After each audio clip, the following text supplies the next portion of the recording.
modern Western civilization has an unwritten conception of the end of history, which is connected with the Holy Land.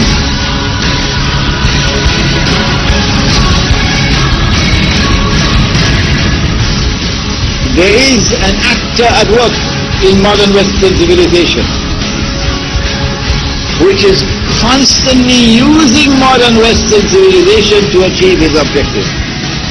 There is an actor at work in modern Western civilization. There is an actor at work.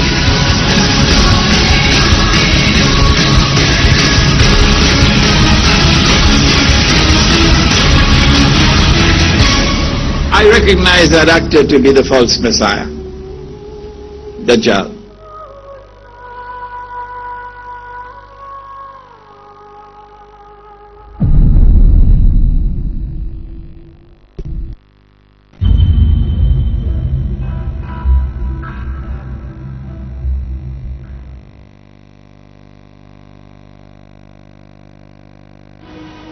We were told about a divine promise which was communicated to the Israelite people, that Allah was going to send a prophet who would be known as Al-Masih, the Messiah, and who would rule the world with justice, confirmed by Nabi Muhammad alayhi salatu wasalam. He would be Hakimun Adil. He would rule the world with justice from the throne of Nabi Dawood alayhi salam, the Prophet David, and with a rule which would be eternal.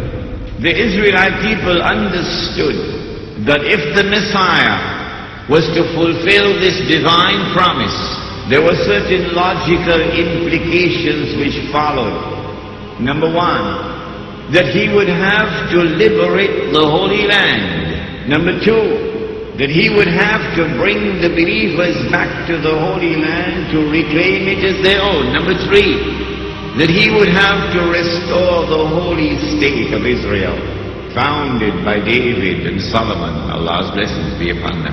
And number four, that this holy state of Israel would have to become once again the ruling state in the world. And then the Messiah could rule the world from the throne of David alayhi salam, with a rule which would be eternal. What they did not know, and no one knew, for 600 years no one knew, until the Quran came down, was that no, they did not kill him, no, they did not crucify him, but rather appearance and reality were completely opposite to each other. And Allah raised him, and one day he's coming back. When he comes back, he is going to rule the world. He will rule the world with justice, and he will rule the world from the holy state of Israel, built on the foundations of the religion of Abraham alayhi salam. And that is Islam, and his rule will be eternal. Will descend from the heavens with his hands resting on the wings of two angels. At that time when he comes down, it would be as he came the first time. The first time that he came in front of his cousin, John the Baptist. And the divine wisdom ordained that John would say, here he is. This is the man you've been waiting for. This is the Messiah. And so a method of positive identification. And so history repeats itself when he comes back. When he comes back, he'll come back before another similarly divinely appointed individual who would be a worldly leader, while the Son of Mary will be a spiritual leader of that last age. That individual was described as the rightly guided leader. Imam means leader, Mahdi, rightly guided.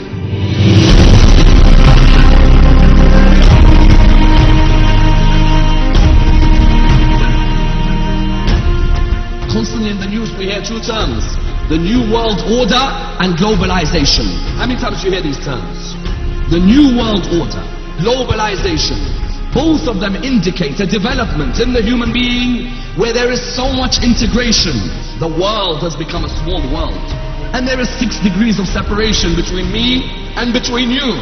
In such an environment where there is a new world order, that world order, is it looking to prepare and pave the way for the Imam?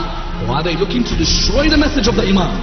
As in when you read about the new world order, materialistically globalization is a reality.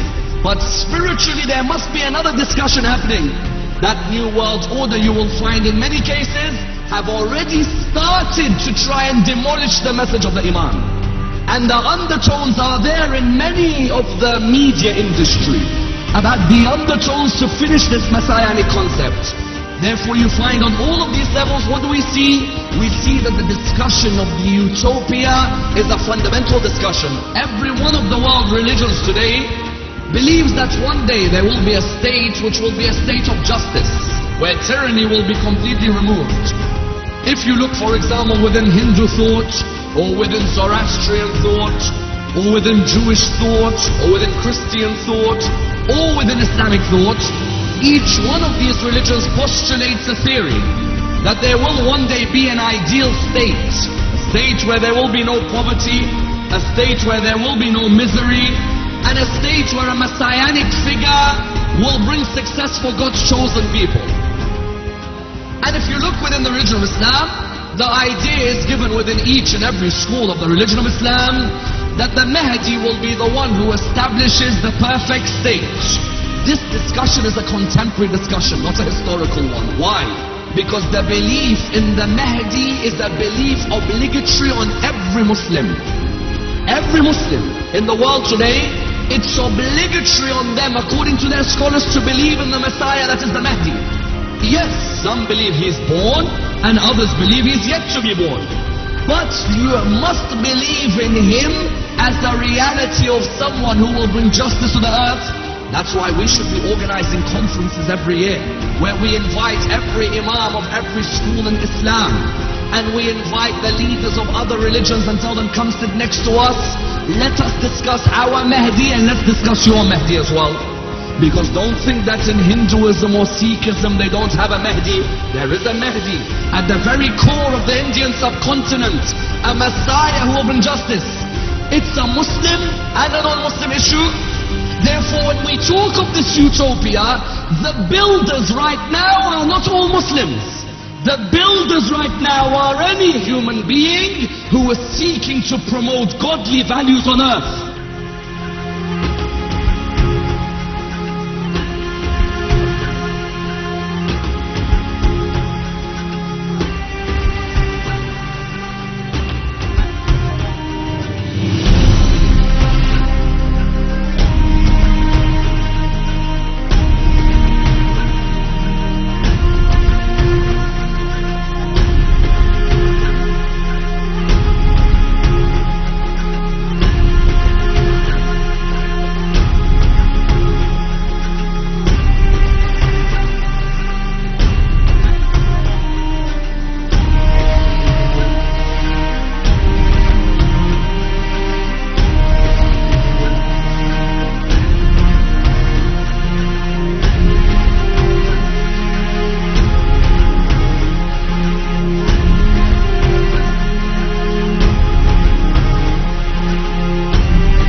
He is the final Imam and Khalif of this world. He will raise an army to challenge the final arrival of the Antichrist Dajjal.